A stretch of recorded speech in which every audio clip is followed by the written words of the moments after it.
জায়গায় থাকলে আর বিশ্বাস হয় না।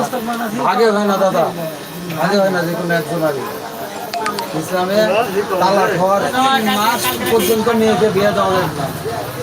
এটার কারণ কি? এটার কারণ বলেছে না, ব্যাখ্যা করে বলি। একটা মহিলা তালাক হয়ে গেছে, সাথে সাথে বিয়ে দেওয়া যায় না। কি কারণে? এই কারণে যে ওর বাচ্চারা থাকতে পারে, বাচ্চার পরিচয় লাগবে, বংশ পরিচয় লাগবে, এই কারণে আর কিছু না, আর কিছু না। 3 মাসে কিন্তু কনফার্ম হওয়া যাবে। 36-41 একটা বংশ পরিচয় লাগবে না, না হলে ধরেন যে একটা তালাক হয়ে গেছে, 1 সপ্তাহ পর বিয়ে দিল, 9 মাস পরে বাচ্চা হয়ে গেল।